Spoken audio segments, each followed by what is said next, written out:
All right, so checking in here. Um, Wanted to catch up with you. We had an interview here yesterday on Converge with Dr. Jeffrey, and definitely wanted to follow back up with you over here on this issue here at Coleman School and NAAM. So, I mean, first of all, just kind of wanted to throw it over to you as far as any thoughts. Well, first of all, the whole issue is about the purchase and sale agreement. The African American Heritage Museum and Culture Center has a signed purchase and sale agreement by Bob Flowers, our former president of the board, and John Stanford, the late John Stanford, who was the superintendent of the Seattle Public Schools. The only way you can get around a signed purchase and sale agreement in real estate is you foreclose on it for non-performance, which they can't do because we made our $50,000 down payment. And then when we saw the city and the school district zigzagging on it because they didn't want us to make the payment, I went to my personal mortgage broker and got a pre-approved $379,000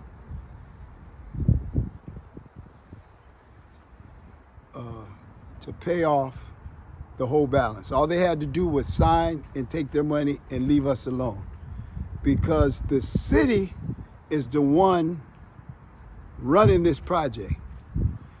They're using the Urban League as a fall organization, which they readily accepted for the money. They have never done anything in this city. They don't own anything in this city. They're trying to own our building.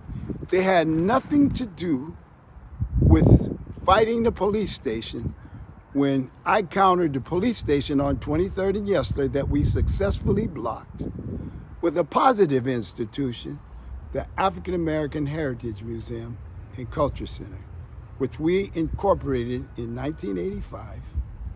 And we had to occupy the building when Mayor Charles Royer did what white folks always do.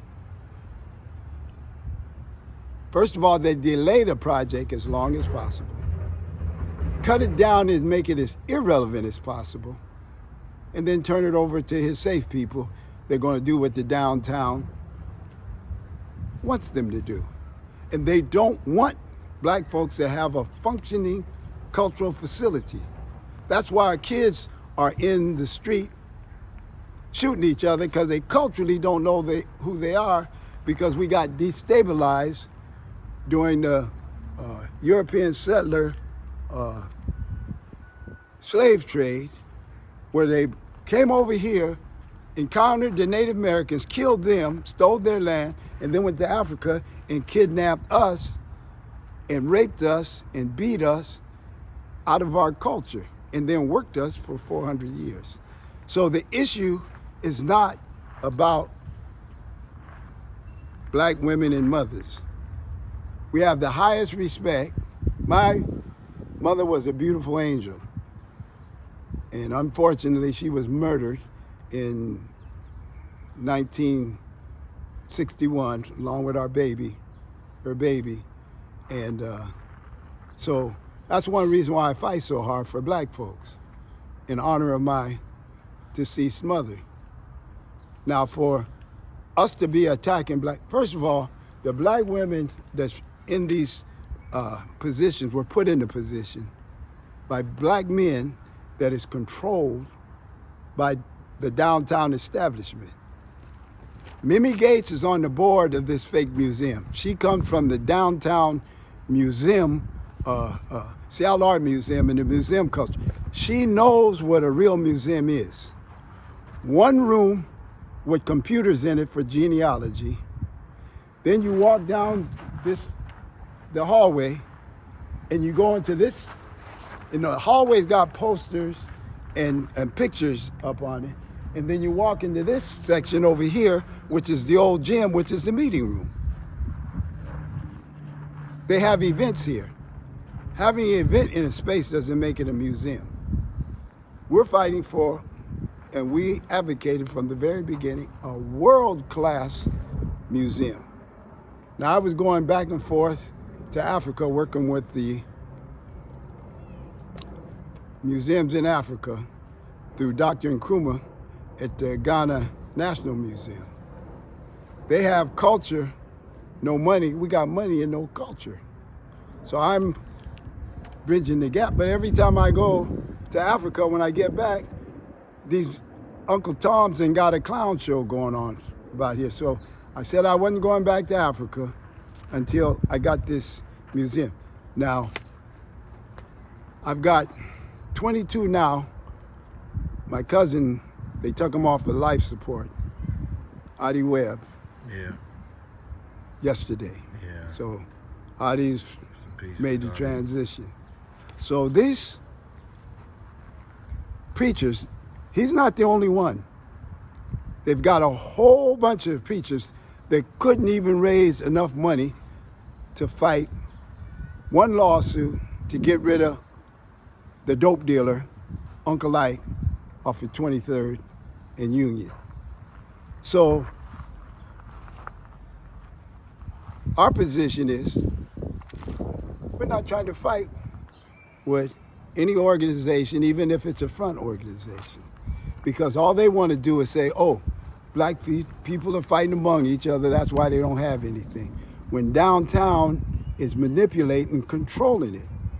The downtown made a decision after El Centro was established, said no more independent cultural facilities, particularly black folks, because they got us in this situation now because the schools teach us and our children, George Washington was a great man. He never told a lie. He cut down the cherry tree. When in fact, George Washington was the worst human being because he was a wannabe so-called slave owner. And there's no such thing as a slave. It's enslaved. An adult have to enslave a child or another human being and deny them their God-given human rights.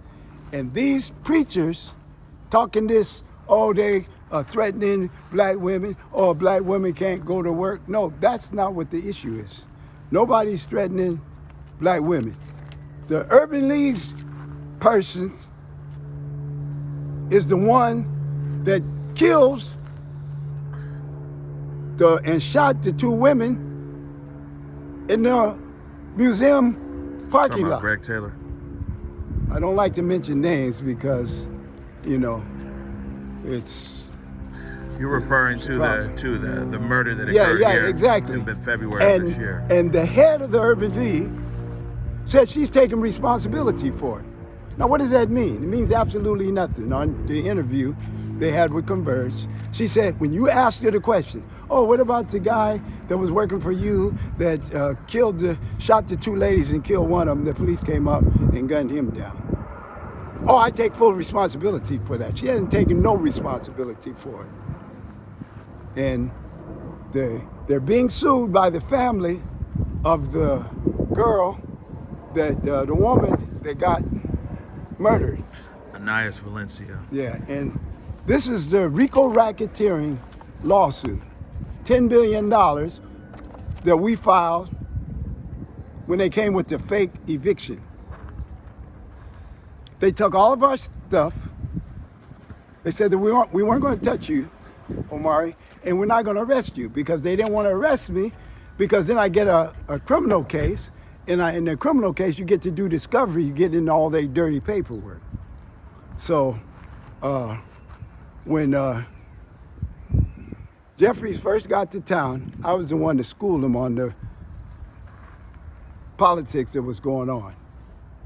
He knows the whole history and how we fought for it.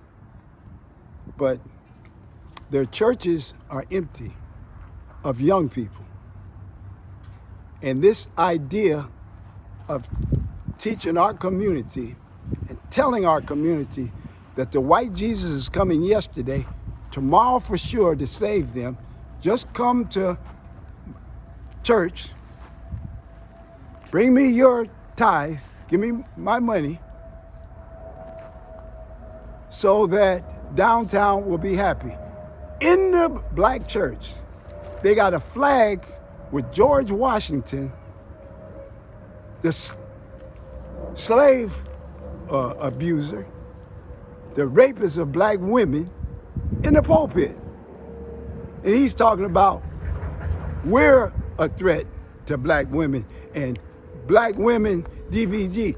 That, when he got into it with D. Charlene, the late D. Charlene, was an insult to this whole community, because D. Charlene had been here a long time, and that clown show that he put on with her was one of the reasons why, she met her early demise. So for him to try to accuse me and other black folks that support having a operational, world-class, active museum with a recording studio, art studios, where they don't just come and look at or listen to music, where they actually perform. I had an $8,000 Hammond organ in this building that they stole. And then on top of that, they stole our federal block grant money to pay for the building. They sold. This was during the first occupation? They sold their building downtown because they got into trouble, the Urban League, with the clown show they ran with Jeff Woods' Contractor Resource Center. When the money came up from downtown and went to Urban League don't know nothing about contracting. They paper pushers. They're not plumbers. They're not carpenters. They're not contractors, other than contracting with the city to do what they're trying to do. Now this Mayor Rice final report, which is the gold plate document what's supposed to be in this building, said no apartments. It's supposed to be a recording studio, an active museum. We fought hard to make sure each study, they spent $1 million on study. The first study was so foolish because it said and was about, do we need a museum? What do you mean, do we need a museum? Other people got museums, so why shouldn't we have a museum about our history? They don't teach it in school. I was the first black history teacher at Franklin High School in 1969.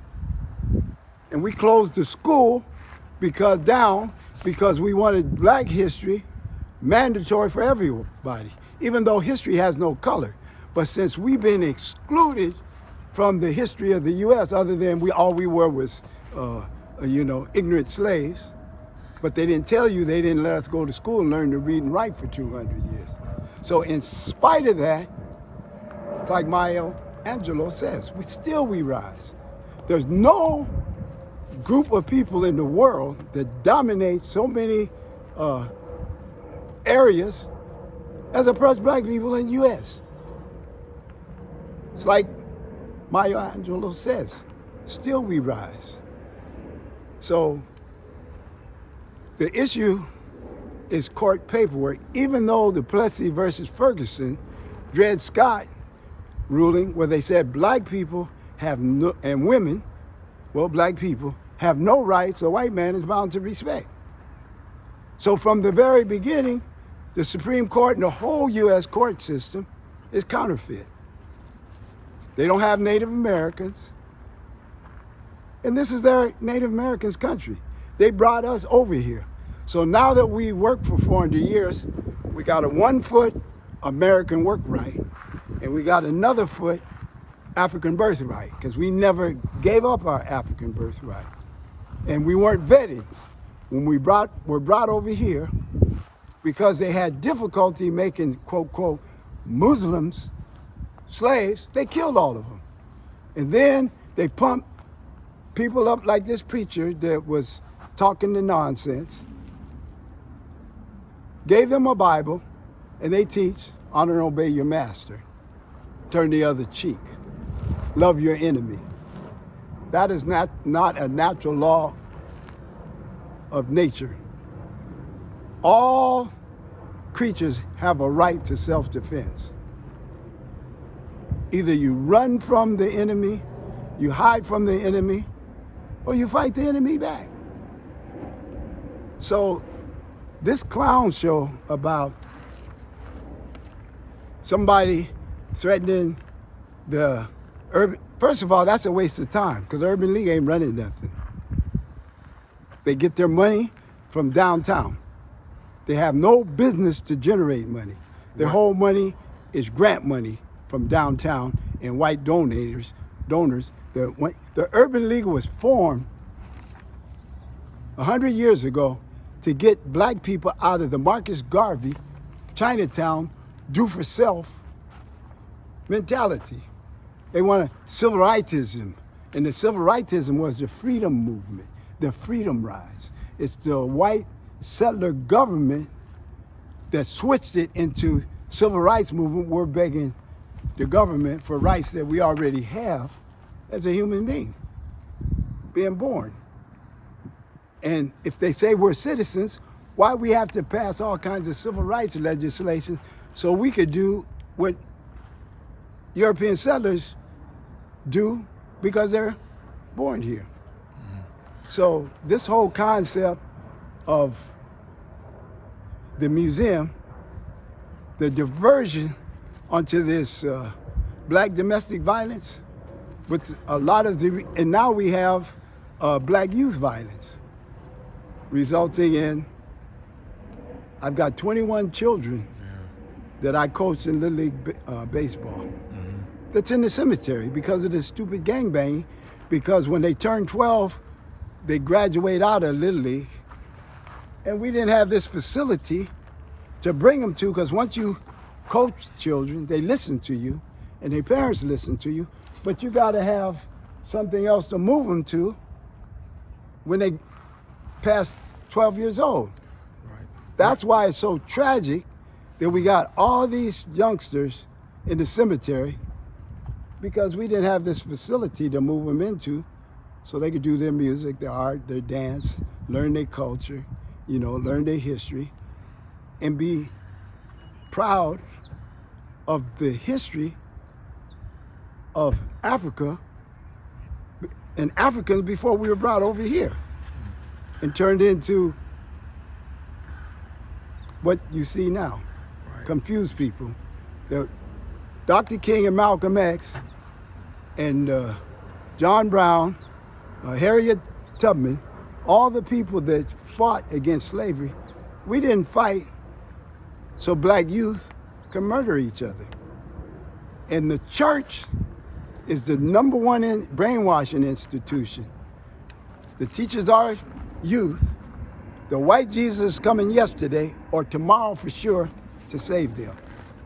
So they don't need to have an education, because they don't teach them that education is the key to success. Right. Now, Dr. Jeffrey yesterday said that the person who's now running the museum is a world-class museum expert, and also that this person, she can't do her job because of being under risk of threat and occupation. Well, first of all, there is no museum here. She's not a director of a museum here. Because a room with computers in it for genealogy, some pictures on the wall, and then a meeting room for Larry Goss's birthday party, for the National Black Policemen's Association to have their meeting. Event space is not a museum. A museum has exhibits. And she knows, and Mimi Gates on the board of this fake museum, NAAM scam, no, this is not a museum. If you want to see a real museum, go to the Asian Art Museum.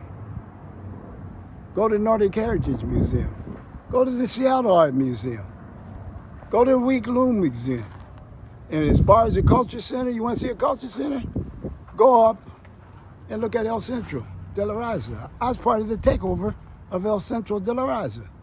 When I was running for city council and we had a forum up there, when I got up to speak, I asked, is there anybody here that was in the original occupation of El Centro de la Raza besides me?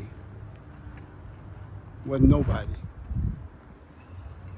And when I was teaching black history, Franklin High School. This is out of Roberto Maestas' mouth.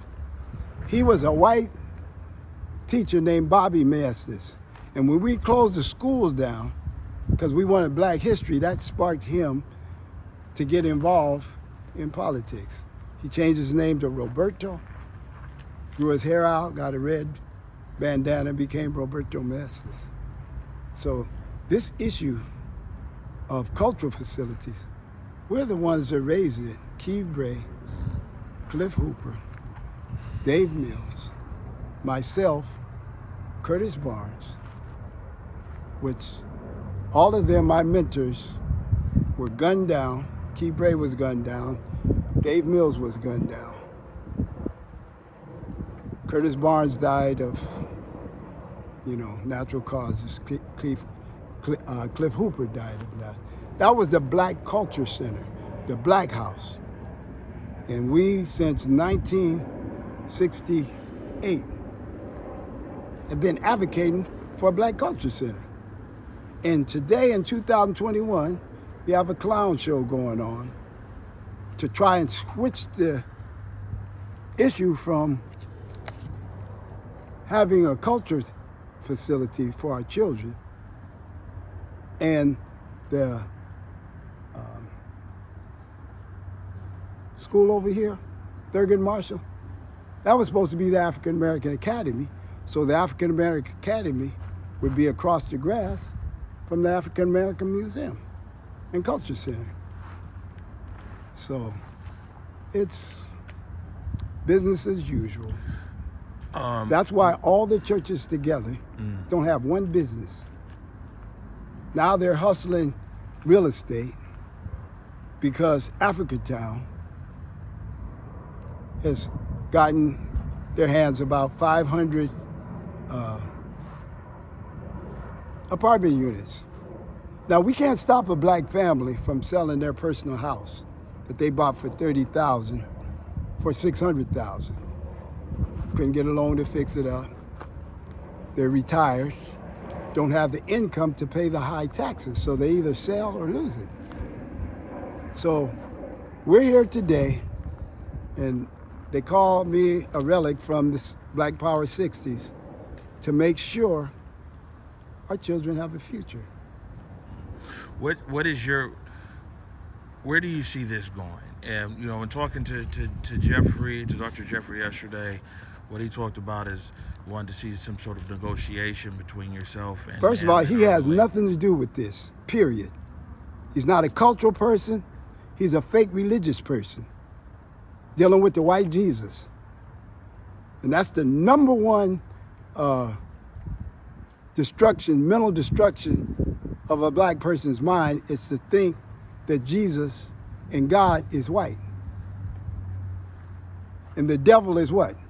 Devil's food cake, black. Angel food cake, white. Doc knows what he's doing, and all he's trying to do is replace Reverend McKinney. And I was a child in Mount Zion when Reverend McKinney came to replace our Pastor Davis. So I know Reverend McKinney's history from when he first set foot till he went to the cemetery. And one thing they didn't do, they never mentioned his bank account. Because like Jesse Jackson, he's a multimillionaire when he left here. Jesse Jackson has got $10 million going up. He's never had a job or a church. So where did he get the money from? Al Sharpton is so stupid, he's handling free money, and he ends up with a $4.5 million tax liability. Then, when they said he's a snitch, he says, I'm not a rat, I'm a cat. Yeah, I snitch on the mob. I wear a wire on the mob. Well, how you a snitch on the mob that'll come and get you, but you're supposed to be one of our black community leaders? It's the same way with Carver Gayton. He was my history teacher at Garfield in 1962, and he quit and joined the J. Edgar Hoover, FBI. And in my FBI document, he's doing the same thing, even though J. Edgar Hoover's in the cemetery. He's still carrying out J. Edgar Hoover's plan to block the rise of a black messiah, somebody that could unite black folks to get them up off the bottom. So I'm very aware, because my dad was the first black electrical engineer in the whole Northwest. Washington, Oregon, Idaho, Montana. He was head of the Fish and Wildlife in 1957 and 58.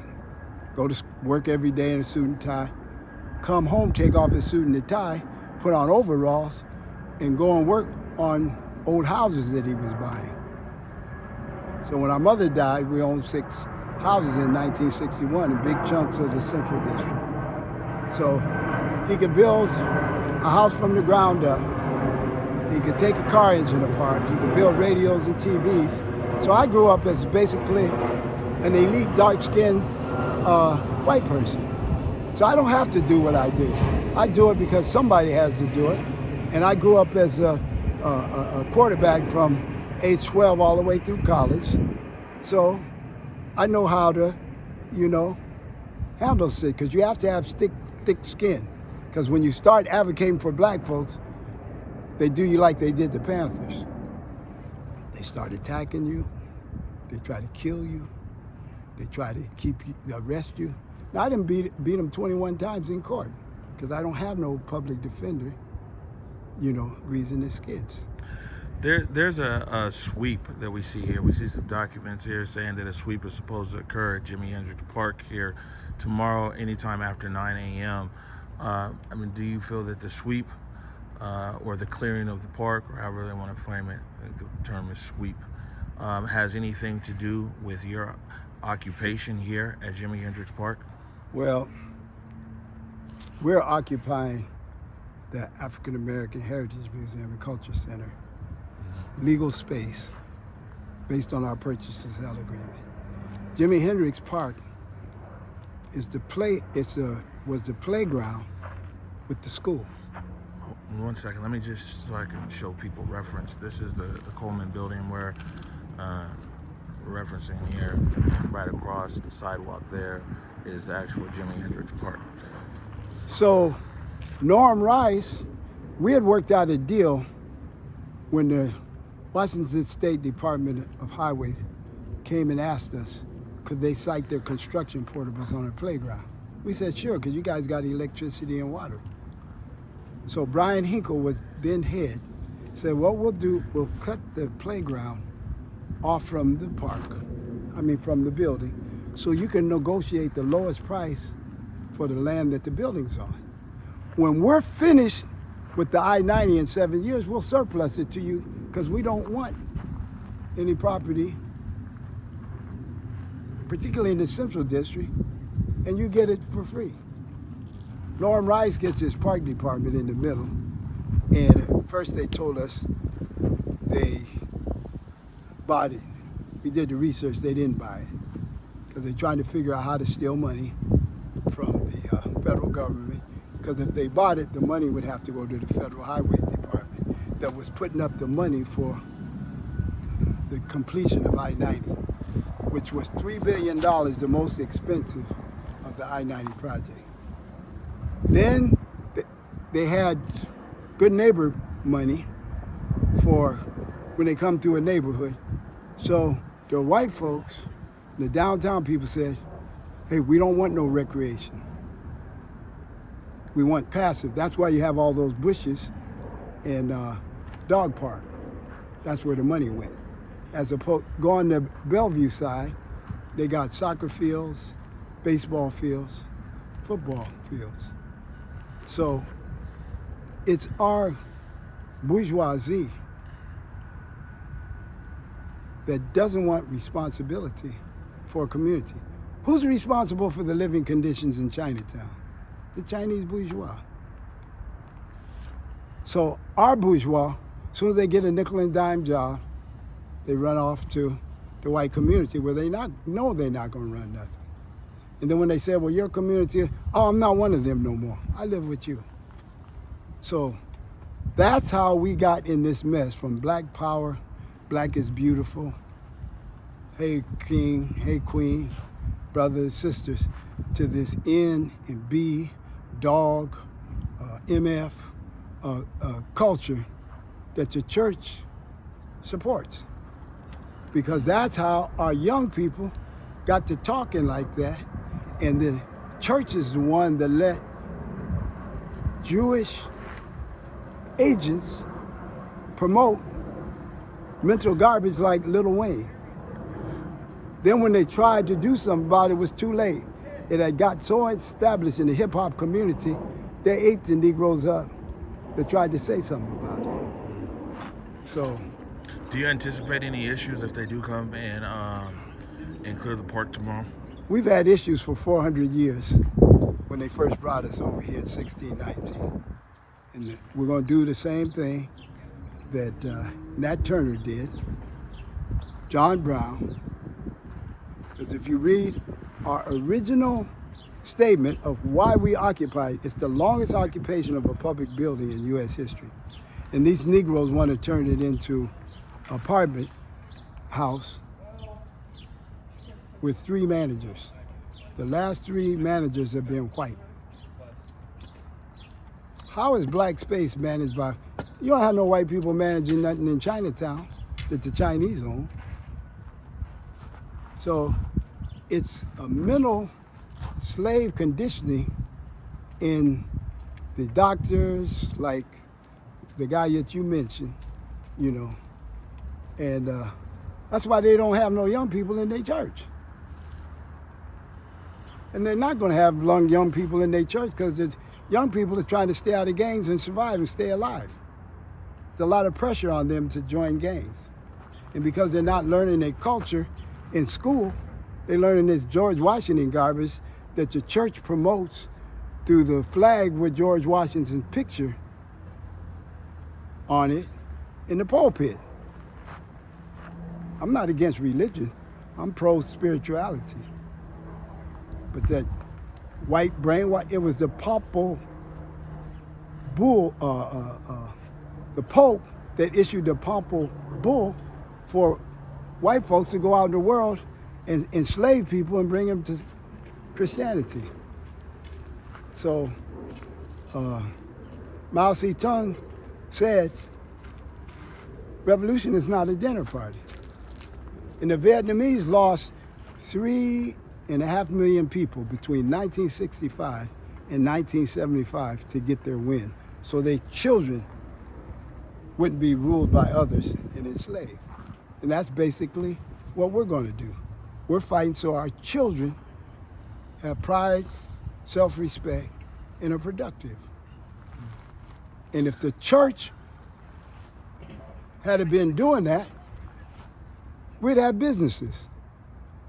All the businesses that were here in the Central District when I was a child, particularly the Black Front where we owned all the grocery stores, don't exist anymore because of these bourgeois, self-hating Negroes. So that's what the issue is. And there's no difference when Harriet Tubman and we were fighting to get off the plantation. We're still on the plantation. Only now it's a mental plantation, and we have our youth killing each other with drive-bys and drugs. So your intentions are to continue your occupation. Yeah, we're going to listen. If you don't start no mess, there won't be no mess. You saw the mess they had at Capitol Hill? Chaz Chop, Cal Anderson Park. I had to go up there and tell them how the precinct got there. I was the one that put the precinct up there. So you ask any of them churches, what have they ever done? Even First AME. Bowings is the one that gave them the manor. They didn't open no business, put their money together. The only thing that they put together, their money, was Liberty Bank. And when I got Liberty Bank nominated as a historical site, Uncle Ike's the one that organized the white gentrifiers, and we lost the final vote 6-5. But we spooked them, and that's how we got our foot in the Liberty Bank building project. We got 85 out of 115 tenants.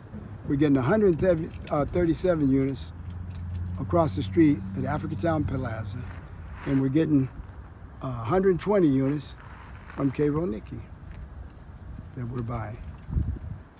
So these self-hating, jealous, do nothing saboteurs, they call themselves black.